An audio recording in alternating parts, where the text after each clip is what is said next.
Hey everybody, this is Rydo and we're back to the Black Mirror. Man, we are not getting anywhere in this game, and it's all due to terrible pixel hunt elements. Like, this is not just at this point a criticism that can be laid onto many of some of the puzzles in this game. It's practically over 50%, if not way over 50%. I'd have to really do the numbers, but almost every single puzzle element challenge in the game is coming from the fact that you just don't see things. And this is running at its regular resolution, so it's not like I'm changing anything here. This is the exact same experience anybody would have had when this came out in 2003. Just, if anything, I'm having a slightly better experience because I have this on about a 30-inch TV, where in 2003, more likely you'd be playing on a square 4x3 monitor that's probably at most 22 inches. So the screen's even bigger, and that doesn't help anything. Right here, this thing, which could have been anything. It could have been a knot in the wood, could have been something. I didn't even really see it. So I hit the light switch assuming to see Moore's dead. And honestly, if they had written it that way, it would have worked.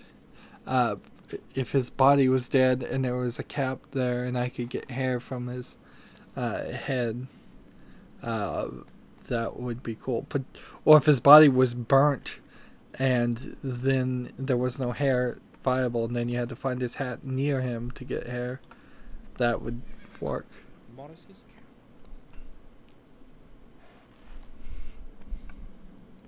So we found Morris's cap. We right click it. Little hair. I should examine it closely. Maybe this sample will match the one Herman was clasping in his hand. And because we didn't find this on the secondary path, that really doesn't matter and nobody legitimately should care about. We weren't able to move the story further along for the important thing, which is to ask Victoria about who the person in the picture is and find the next key. And so as soon as we do this part, we can actually talk to Victoria again for no real reason. And then we can pretty quickly we'll be able to finish the chapter 5 and then kind of, if we're lucky, breeze through chapter 6. It's set up properly now. I can use it. So Morris's cap on the microscope, no. This on Morris's cap to get a sample. We jumped ahead a little bit there.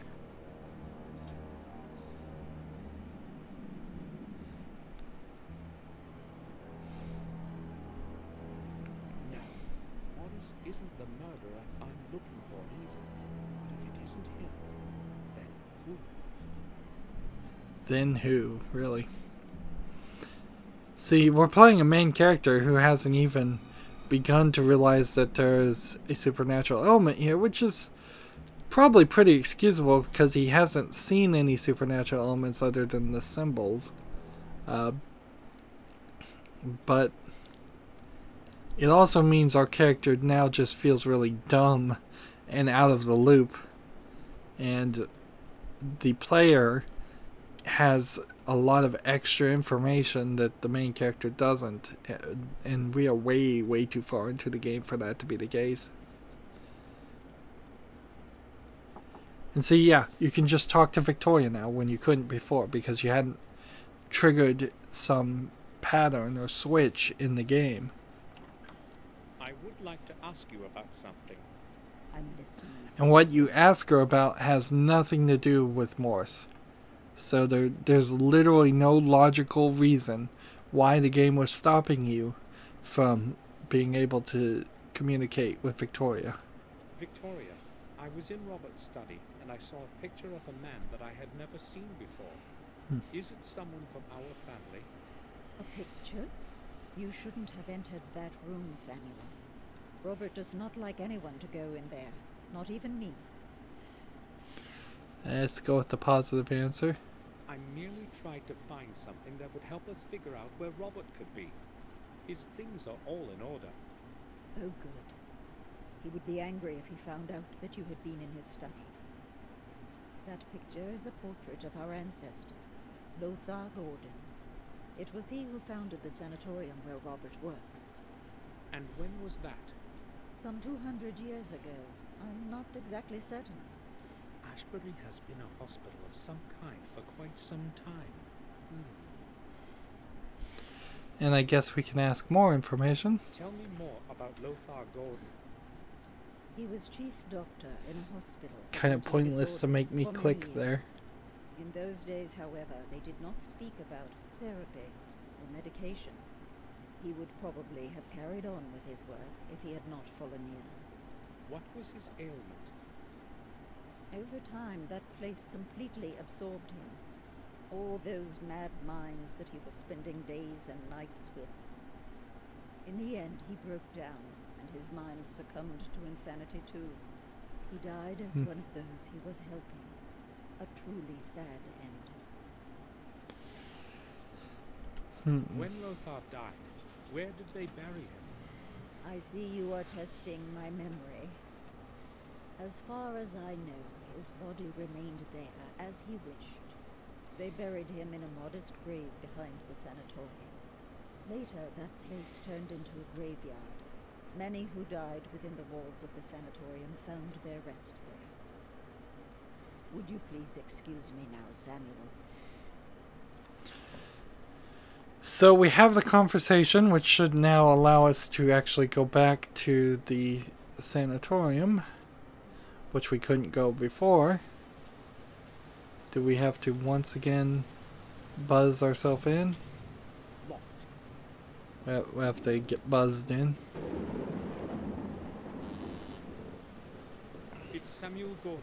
Please, open the gate. I thought the idea was that this hospital was for a cholera outbreak or something before then. Before it became an insane asylum. But the story they just told was that it had always been an insane asylum. So either I've misunderstood the story at some point, or I was told wrong information in the game as a red herring, which would be pretty bad, or the game can't keep its own story straight, which I would be willing to believe. Let's look at this grave. Apparently there's a lot of graves now we can look at. So we have to find Lothar. Where is he buried? Here rests Sir Nathan Hawke, who left this world in the year of the Lord, 1638. Let him find his peace in the new world. And you almost assume it's not in this scene, because otherwise this other scene in the back wouldn't make sense. Our dear and beloved son left us forever in 1814. Yeah. We could look at all of these. It's probably not too many of them. Gabriel Swain, deceased in the year 1805. And we could go to the chapel, and I guess the door's still unlocked.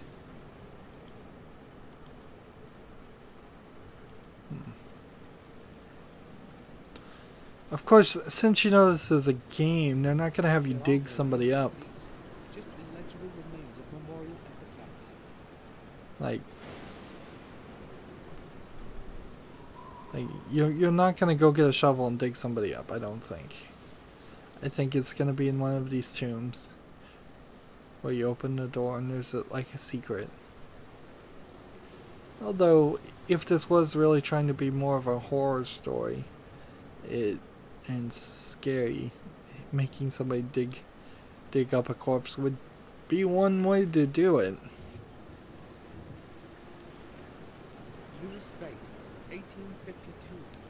Hmm.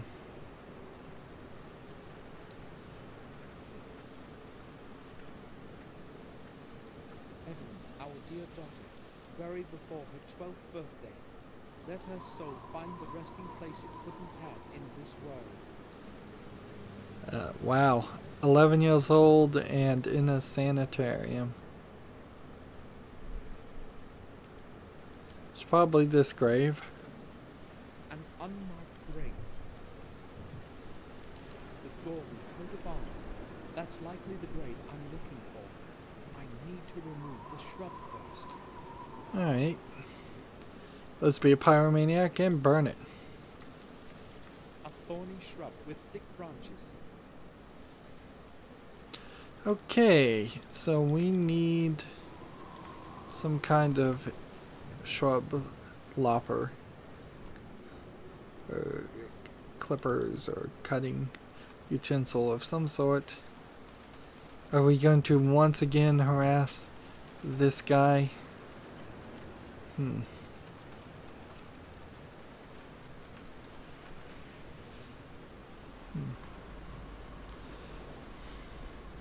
There's a screw here that has been sticking out before, but never really had the ability to grab it.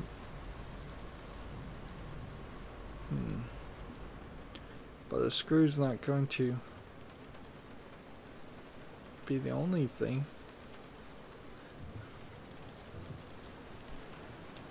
There's got to be something else here. Is the game going to be generous and let me leave or stop me from leaving? Or do I have to think about, is there a place where there was a hedge trimmer item?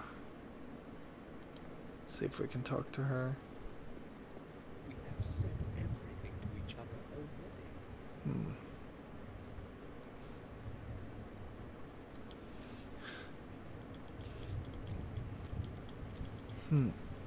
I can't leave now. Okay, we can't leave now, so the game is being kind. Let's go back to the tomb where James is, because that will certainly,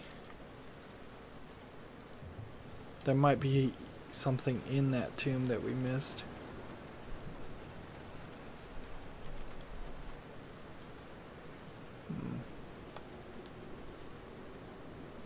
Yeah, there might be a tool in this chapel here. Let's see, there was a box. We didn't look at the box. Gardening scissors. I hadn't noticed it before. That's terrible. Damn, it's broken. Well, how convenient. The screw with the gardening scissors.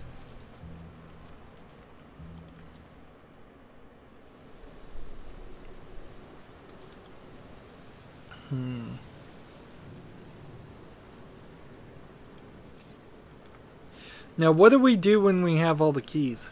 We have no idea. And I don't even know if we will have all the keys when we get the next key. How many do we have now? Let's see. 3. If there's one more, then there's probably 2 more. And there's 5. If there needs to be 5 deaths and 5 keys. The lid is too heavy. I cannot move it.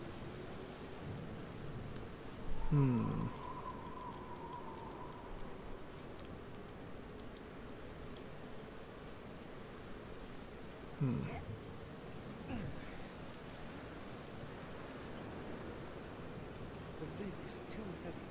I cannot move it. Well,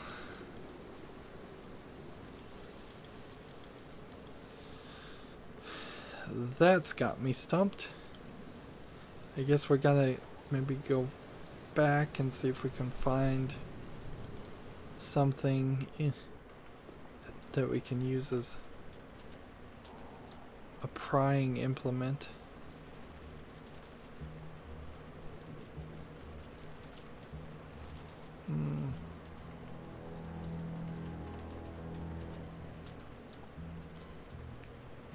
We've had nobody help us in this game. No, like, sidekick or companion. I think that's a major flaw in point-and-click adventure games, too. You will almost 100% very, very consistently have a sidekick or companion character. Somebody who can be the voice of the player and ask, why are you doing this? Does this make sense? Things like that. Or, what are you doing?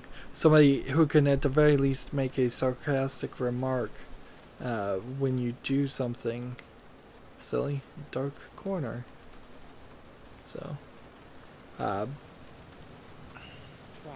junk, and garbage. And dark corner. Trash, junk, and garbage. Light the dark corner. A metal rod. I'll take it. No, you just have to right click the dark corner. Putting items in the same place that we've already searched is definitely an unkind way to make a point-and-click adventure too. Like, I wouldn't say there's enough point-and-click adventures out there to have some like solid, completely unbreakable rules, but there are definitely some guidelines that are not being followed in this game. Oh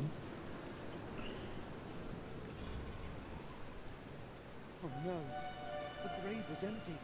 How do I obtain the fourth key? I can't stop now. I must carry on. Well, did you look on the underside of the casket?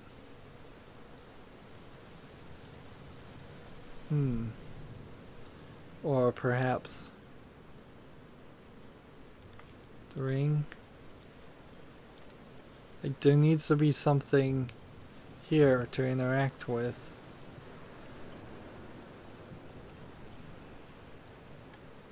Either that or this game is just teasing us and it's wasting our time until we back out of here and it triggers something, which is something I'm gonna do here in a second.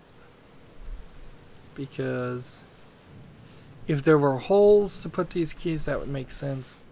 If there was a place to put the ring, that would make sense. If it was just an elevator I'm supposed to stand on, then there would have to be something to interact with.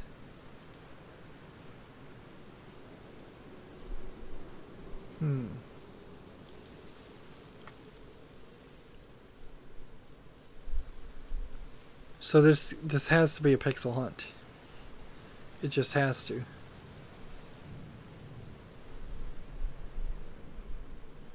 And if I move slowly, the cursor will ensure it goes everywhere, but it will also take forever to reach anything. But if I move fast,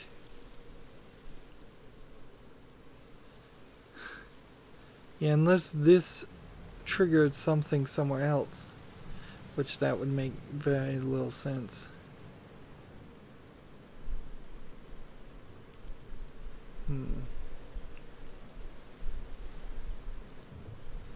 You would imagine at the very least there would be some dust at the bottom if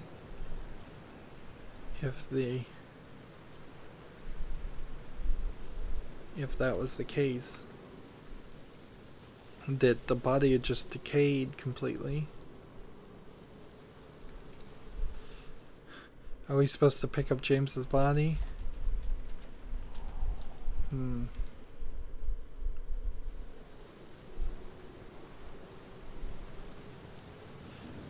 Are we supposed to go talk to the head nurse?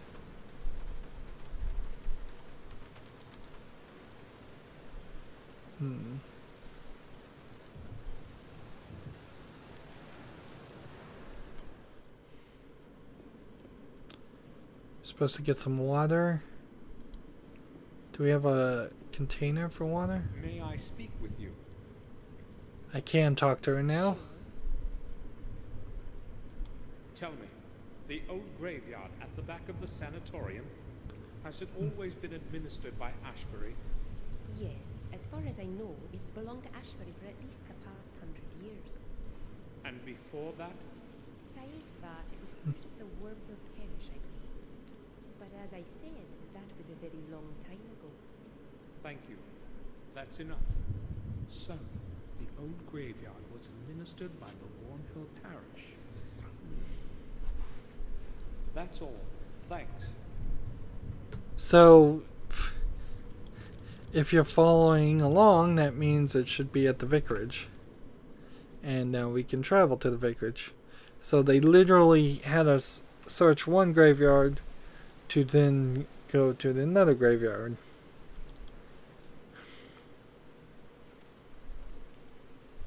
And we may have to go talk to the actual vicar in this case, because otherwise we'll not exactly know where to go.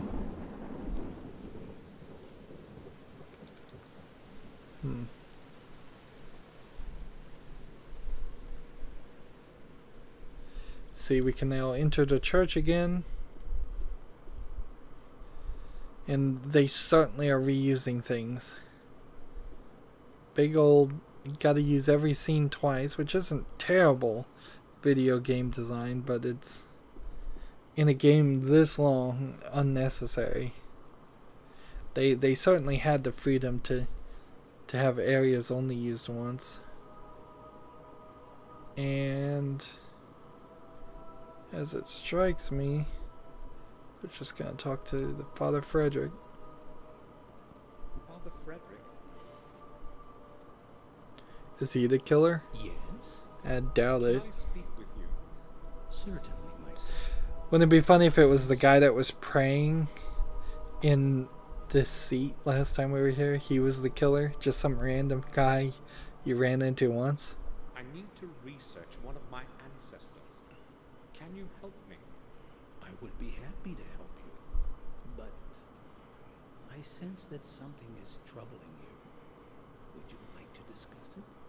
It would relieve your soul. Believe me. You are kind, Father, but I have come for a different reason. I promise. I will return again when I have finished what I must. Very well, then. What do you require from a servant of the Lord?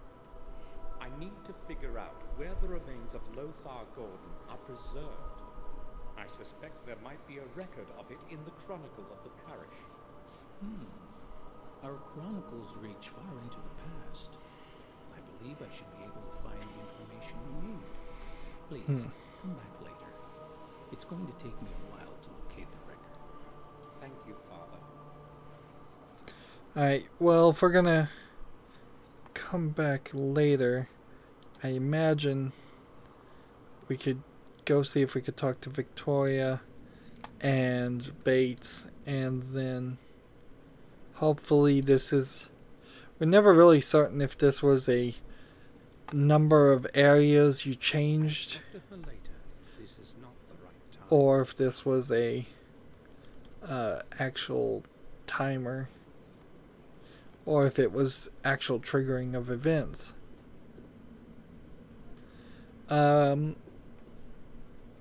It might be worth it to read the library records again, just to be certain, because this is the records of the Wormhill Parish.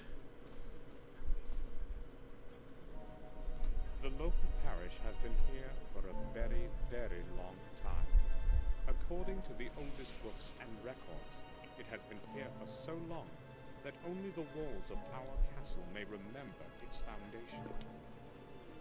Marcus Gordon had the church built so long ago that the date has already been lost in the mists of time. Therefore, the actual age of the building can only be estimated. As in the past, there was no accurate record keeping. Should we hold to the views of respected historians, it was around 1215 AD that the church was built. It is thought that Marcus had the church built on pagan lands, where many innocent people died through the ages. There is no corresponding record to this, however. Not one mention in any books or volumes available to me at the manor or the vicarage.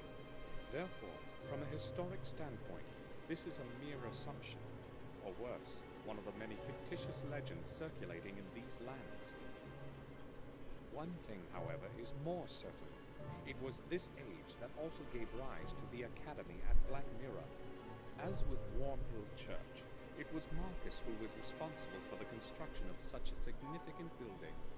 The new academy, with its vast library, was supposed to serve as a knowledge base for all the people. It was also a safe place for depositing the chronicle of the Gordon family that Marcus ordered his wise men to protect. In this, however, fate was not kind to Marcus. The whole academy burned to stone long after his death, around 1512 AD. Despite the vigorous effort of the people at the manor, who hurried to the disaster to fight the flames, the academy burned to the ground.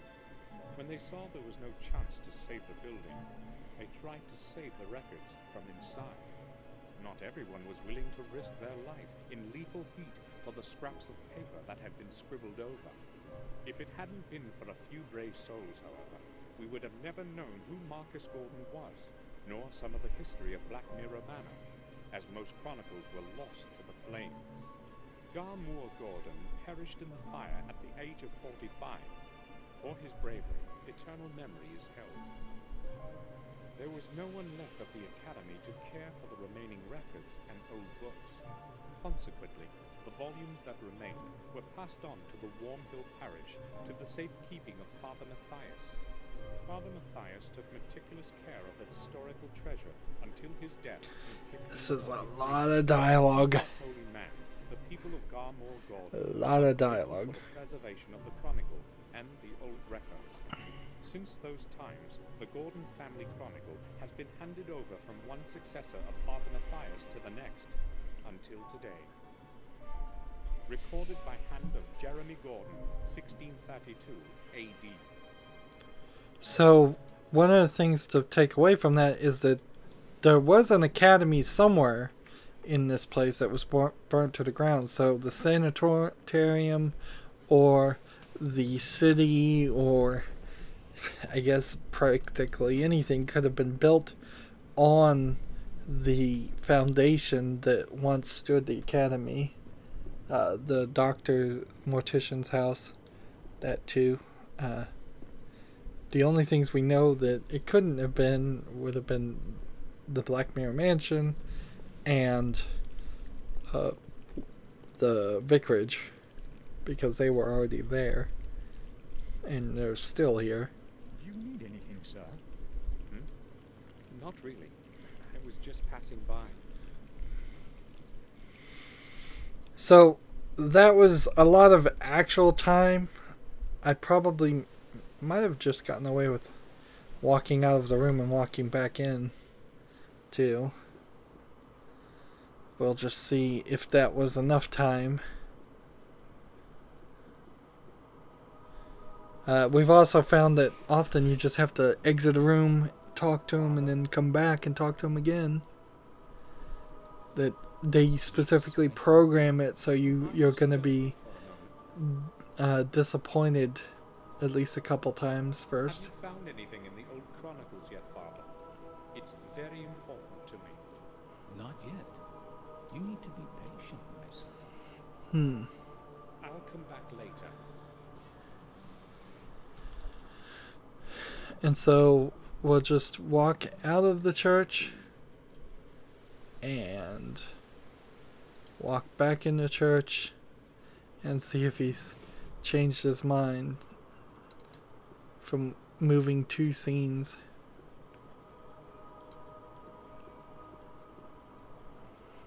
Father, I need to talk to you. Yes, go ahead. Have you found anything in the old chronicles yet, Father? It's very important to me. Not yet. You need to be patient, my son. I'll come back later. And getting that same response twice with the exact same dialogue implies to me that there is something I need to trigger, something I need to do. I just am not certain what it would be. Like, either there's something with the investigation of who the murderer is that is once again locking us out, or some other unconnected action needs to be taken. And so I'm going to have to use the walkthrough again, which is probably good because we're going to start running into